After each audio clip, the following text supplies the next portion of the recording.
Tante, ini Joshua coba buatin perbandingan simple aja. Kalau kita deposito, yearly sama obligasi. Ini Joshua contohinnya FR82 ya Tante. Cuman di sini Joshua lebih bandinginnya deposito dan FR82 karena yearly ini sebetulnya mirip-mirip deposito aja sama. Nah, kita kasih asumsi kalau deposito itu dia punya bunganya 4,75, yearly asumsinya 5,5%, nanti tergantung keluarnya berapa.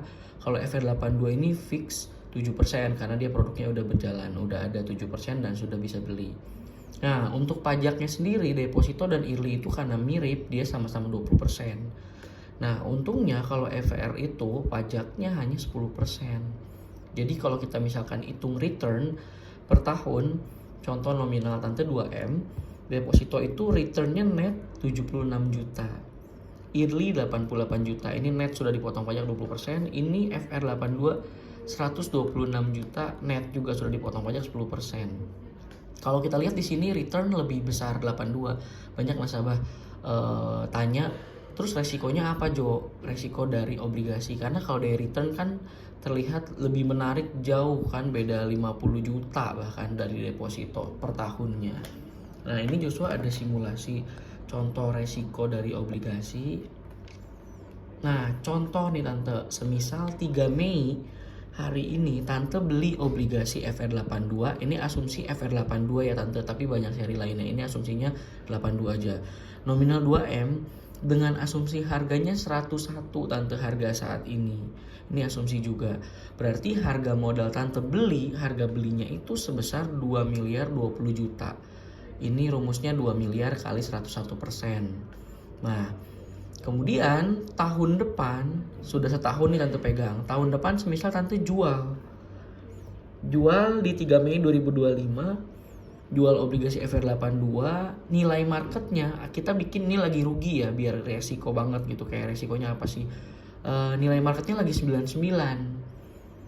Artinya ada penurunan sebesar 2% dong, dari 101 ke 99. Maka hasil jualnya sebesar 1,98 M.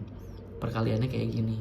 Artinya ada penurunan nilai 2%. Selisih kerugiannya itu disebut rugi itu ketika harga belinya ini lebih besar daripada harga jual. Artinya ketika harga jual tuh lebih rugi lah Tante. Pokoknya ada nilai penurunan 2%, selisihnya 40 juta kan, beli 2M 20 juta, jual 1M 1,98. Sebaliknya kalau posisi untung, harga jualnya itu lebih besar, harga jualnya lebih besar dari harga beli, ada untung kan, Tante ada untung, itu keuntungan juga dipotong pajak kalau dijual. Nah, ini resikonya hanya ini aja Tante. Cuman kalau kita hitung selisih 40 juta ini, kalau kita alokasikan perhitungan selisihnya, Tante kan tadi terima kupon obligasi itu 126 juta ya Tante. Selisih ketika jual dalam kondisi rugi itu tadi kan ada selisih 40 juta. Maka Tante punya net income atau penghasilan bersihnya itu 86 juta. Masih dapat 86 juta walaupun dalam kondisi rugi 2% atau 40 juta. Atau kalau disetarakan bunga deposito itu 5,375%. Nah, kalau kita bandingin tadi income deposito setahun 76 juta, kalau obligasi dengan kondisi rugi 2% 86 juta. Artinya masih lebih besar obligasi walaupun dalam kondisi rugi. Makanya kalau Joshua bilang kalau Tante dananya nggak kepake, sebaiknya Tante simpen ke sini.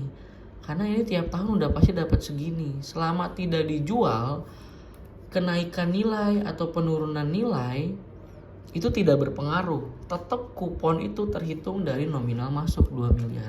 Artinya Tante masuk 2M itu tetap Tante setahun tetap dapat terima bunga segini. Gitu. Mudah-mudahan membantu ya Tante. Kalau Tante ada bingung, Tante telepon. Nanti Tante juga boleh kasih tahu ke anak Tante untuk diskusi. Kalau Tante mau deposito juga boleh di DBS, tentunya pasti lebih besar Tante dibanding bank lain. Kalau Tante cek OCBC paling 3,5, CMB juga sama 3,5an. Kalau di DBS deposito aja udah lumayan, apalagi ada early, apalagi kalau tante idle justru saranin bener-bener kesini. Karena mama aku sendiri juga aku suruh masuk ke sini ke FR dan ke SR. Kalau ST tuh yang baru launching itu aku kurang recommended karena dia nggak liquid.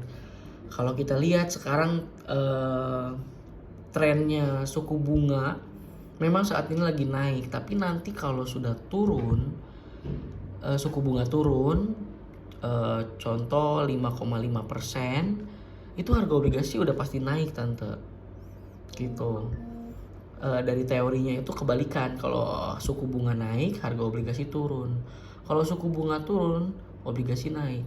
Karena obligasi jelas lebih menarik kalau suku bunga deposito turun, gitu. Dalam kondisi sekarang aja, suku bunga yang tinggi 6,25% BI rate, obligasi tetap lebih menarik 7% dengan pajak 10%, gitu.